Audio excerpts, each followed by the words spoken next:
Hello, tabletop baseball fans. Steve here, back again with another unboxing. I've been on a little bit of a buying spree here, thanks to the undue influence of an acquaintance I've made through the hobby. What we will have today in this box, presumably, is a set of replay baseball cards. I have only a general familiarity with the game, I guess I will say, but I consider it to be one of the mainstream games. And so let's see what we got in the box. So I love cardboard boxes here, so I'm hoping to dispense with the carpet knife tonight and just open it up. While I'm doing this, in the background we have a baseball autographed by a current Major League Baseball umpire who I met in a bar. A baseball card of one of my favorite players, Willie Stargell. That's his 1968 baseball card. It's PSA graded, and it's graded a 5, which is kind of right in the middle. And then you'll see some charts or cards related to a pitch-by-pitch baseball game, which I did in a separate video. And then if you're really following my channel, the other day I did a long ball baseball unboxing as well. So here is the contents of this box. I know I didn't show you opening the box, but rest assured, this is an authentic unboxing as they come. So, what do we have here? Let's get this in the picture.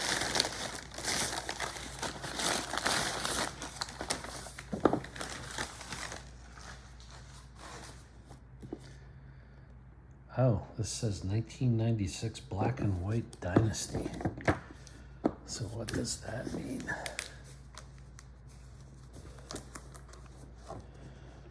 This might not be replay baseball. This looks like some kind of a record-keeping system. Oh, check this out. Dynasty League Baseball. If I am not mistaken, this might be the game that also somehow is affiliated with Pursue the Pennant, but I might be completely mistaken. But from what I recall is you would roll 3 D10 dice, and I apologize that the focus isn't very good. You roll 3 D10 dice, and so you get numbers from 0 to 500 here on the batters, and see if I can find a picture.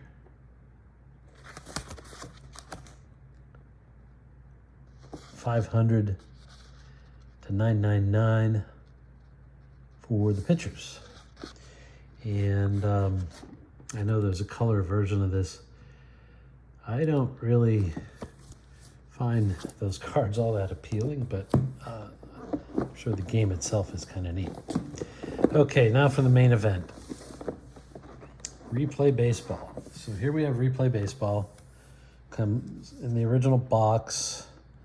The box is about 9.5 inches wide and maybe a foot tall. And this is the 1973 season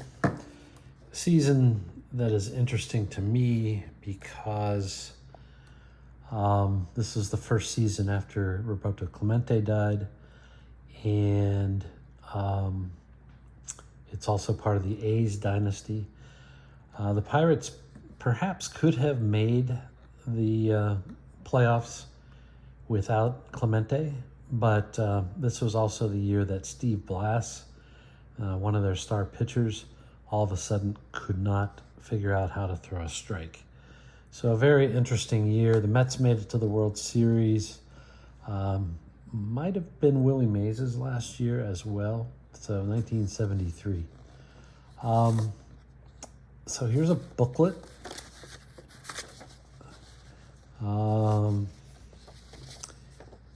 I don't know what this green chart is, but I have a guess. It's probably a bad guess. Yeah, no, it's a good guess.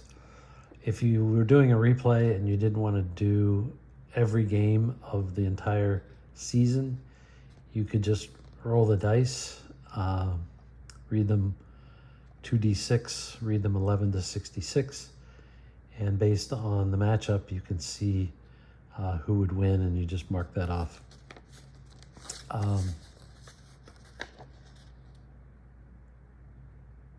This is interesting. This is dated June 28th, 2024. Media mail inspection price. I was actually wondering if this stuff could be sent media mail. And I'm not sure this is, since this is August, I'm not sure this is related to me. But they obviously inspected this, and they said a baseball game does not qualify for media mail. And I was just thinking about this actually, and I think it would be a stretch to qualify this as media mail. So this booklet's kind of cool. I think I've seen this on videos before, but here you have the standings and some team recaps. As I said, Pittsburgh was 80 and 82, but only 2.5 games out of first place. So clearly the National League East at the time was very, very balanced. I think the top 5 teams were within 5 games of each other.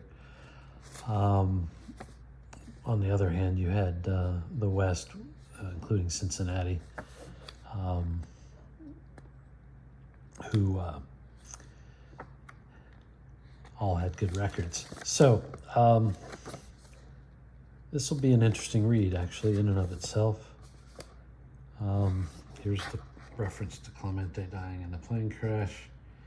I remember that day well when my mother came and told me and my cousin we were playing electric football that I had just gotten for Christmas. I don't think it really sank in at the time what had happened. So something to do with the final 9 players in the 2022 season. It's interesting, the season has a Bach rating. So here we go. Replay baseball. So this is 2022. I'm not sure I knew I was getting 2022 cards, but here we have it. They have a recommended lineup. Here's Progressive Field. The ballpark card has some relevance to the game. And then the player cards. I am not about to do an in-depth review of Replay Baseball, but I will tell you what I know from watching videos. Let me see if I can find a pitcher card. It would help. So maybe I need to find a different team that I know something about. So bear with me. How about the 22 Los Angeles Dodgers? So here's Dodger Stadium. Mookie Betts, obviously a position player.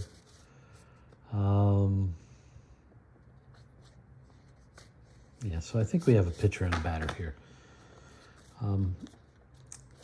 So the key of Replay Baseball is a 6x6 grid. You roll 2d6 dice, and you determine where the intersection occurs. And if you can imagine, if just visually, the pitcher card kind of being overlaid on the batter card, that's how this engine works. So there are numbers for results, and when you roll on the pitcher card as well, I think this numbering system, if I recall correctly, modifies the number that's on the chart. And if I'm not mistaken, low numbers are good, which would make sense. He had a 2.57 ERA and a 15-5 record and a 1.00 WHIP. So low numbers all over his card. There is a fielding check involved in replay baseball. So that's kind of how the cards are laid out, and how they work. Oh, and as I understand it, if you roll one of these shaded numbers, you actually go to the ballpark card to ultimately resolve the play.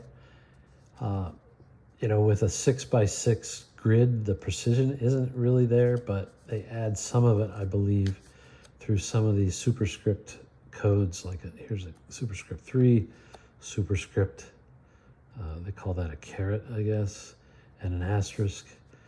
So that's how they do that. I don't know if this is true. There's a channel, well, I take this back. If you read some of Tony Porter's posts on the forums, there was a discussion that at one time there was a possibility that apba and replay would merge together and replay would become the new apba. I don't know much of the history there, but that was the theory. That never came to be. I also know from just reading that the current replay is a modernized version of the original replay.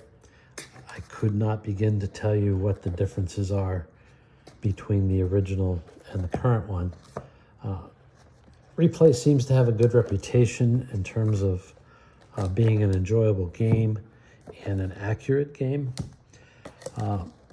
Where there is some, I guess, similarities to apba is that the play results, the numbered play results, are resolved on these result boards.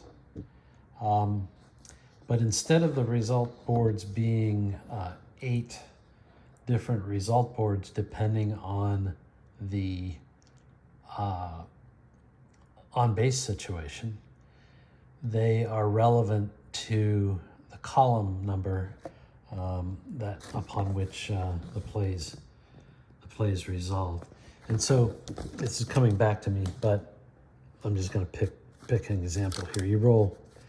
I think you roll 3 d6 dice, and the 1 or the 2 d6 dice determine the column and the row of the result. So like a red 5 and a black or white 2 would be this 1K result. But then you also roll a 3rd dice, and that tells you in the 5 column, in this case, which, I better find a picture, which row on the picture card that you use. And then so a 5, let's say we rolled, for the 3rd dice, we rolled a 5-5. That would give you a 5. And then that 5 would be used to adjust the result here on the batter card.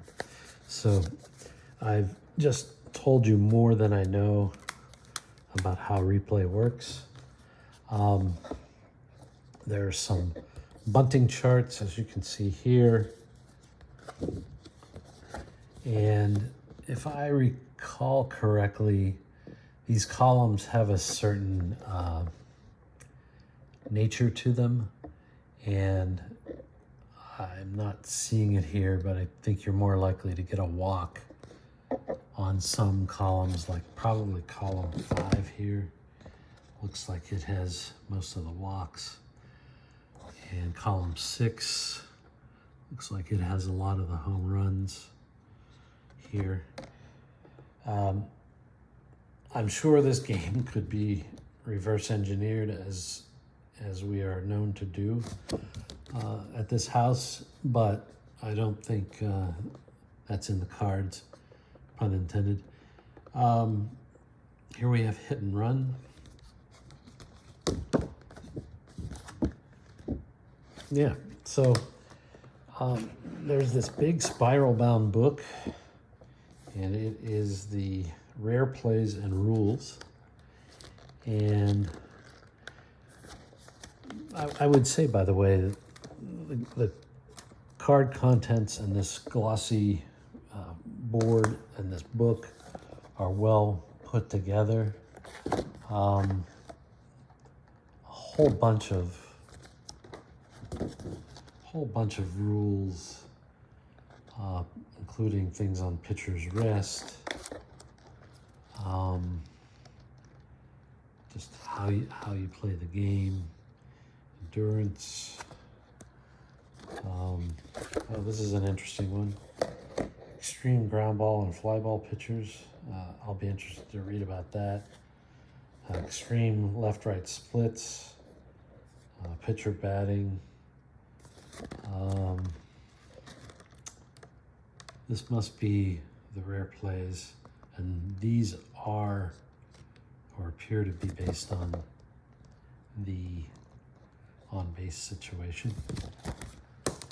Not to belabor the situation here.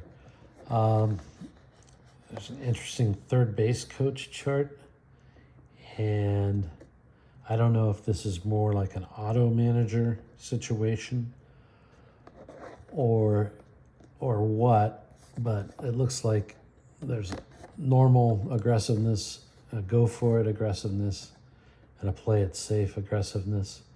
So of course in the play it safe, you can see a lot of hold results from the dice rolls. The columns apparently are the runner's speed minus the outfielder's arm. Pretty standard interface. And this looks like some kind of standardized chart of the same things above, but it could be used when you're playing an opponent face to face. You know, that's one thing I don't focus too much on, but I've been thinking about is that certain games are probably better designed for face-to-face play, and certain games are probably better designed for solo play. And I know I only do solo play because I don't have any friends. Just kidding. But you know, to be honest, when I'm doing solo play, I'd like fewer decisions than more. So so that's interesting. And this is something called the action chart. And I think this is related to auto stealing, but I'm not sure. Here's a jump roll. The runners have a jump rating, it looks like, and the pitchers have a hold rating. And, you know, as it relates to stolen bases, that's probably the best interpretation is of the hold rating. I know in some of my games that I've worked with, that if there is a pitcher hold rating, sometimes it affects the success.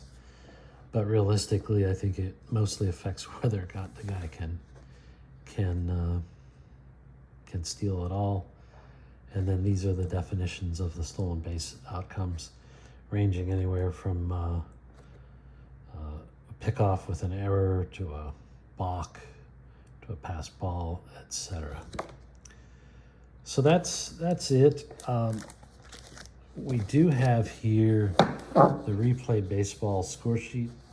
I've heard some people sing the praises of this score sheet, and I think in particular, if you were not playing, or if you were playing with the DH, this would work very well because there wouldn't be a lot of player substitutions. Otherwise, you would just need to write small in case you have substitutions. There are 2 extra lines, or 1 extra set of lines for the 9th batting position. I think this is interesting, which is, you know, you can write down the defensive ratings right on the scoreboard, and if you take the time to do that up front, the gameplay itself would go faster.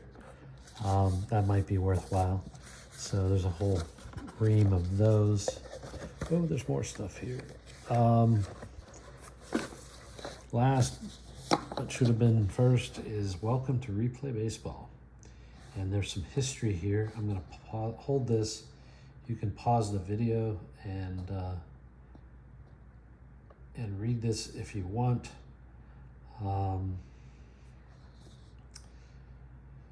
So they explain the pitcher cards. Like, for example, yeah, this is good. Columns 1 and 2 reflect the pitcher's ability to strike out batters. 3 is the ability to control hits. 1 is best. Column 4 is infield defense. Column 5 is pitcher control. Yeah, we talked about the walks. And column 6, as I said, is related to the home runs. So this is kind of an interesting engine design the more I think about it, because I have another video on this, but you know, obviously the things you want to reflect are strikeout ability, walk ability, home runs allowed is important, and then hits allowed. And if you get those reasonably right, you're going to have a reasonably accurate sim.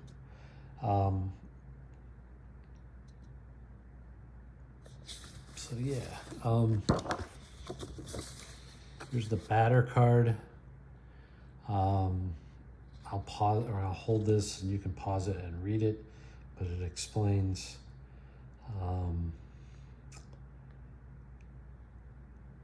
how things work, kind of in a acknowledgement of apba. 6-6 is the strongest chance at a home run, and so that's kind of interesting. It says how to scout players in Replay Baseball. So it's essentially how to read the card, which I think can be interesting. I know there are videos from people who talk about how to read an apba card. There are videos from people who talk about how to read a strat card. It is interesting. I don't want to demean those efforts, but for me, the best way to read the card is just to look at stats at the bottom. But, you know, to each his own. So this explains everything better than I could. Oh, they have a sample of play. A red, white, and blue die is rolled. You read them as 3-digit numbers, 623. And the red is the column. The white die is the row on the batter card. And then I think the blue is the row on the pitcher card. So there you have it. What else do we have here? We have some little base running tokens and a little field. Here's the base running token. Here's the field. It's on very, very thick styrofoam or something. Glossy. So that's interesting. There are some cards in here, which they call them no dice play cards for Replay Baseball. 108 cards. And I think what they are fast action cards, to be honest, but I could be wrong.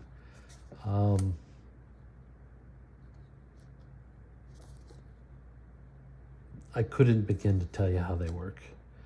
But they're beautiful. I mean, they're glossy like a real deck of cards. They look like the same size as a deck of cards. This would obviously be the red and white dice roll. Where the blue is, I don't know unless it's on the other side here. I really don't know. But that's kind of cool. So, as I said at the beginning, there are some really good videos out there. Oops, there goes my phone. There's really good videos out there on Replay Baseball. Worth watching them. And you can learn about the game. I can't say just standing here whether I think I would like the game or not like the game. I can't say that I would dislike it. I think the design is kind of unique, and so I'm sure at some point I will stop buying games and start playing games, and if I have anything good to tell after that, I'll let you know. As always, I really enjoy when people comment on my videos. You can like them if you want. That's encouraging. And you can subscribe to my channel. Let me know what you think, and we'll talk again soon. Bye.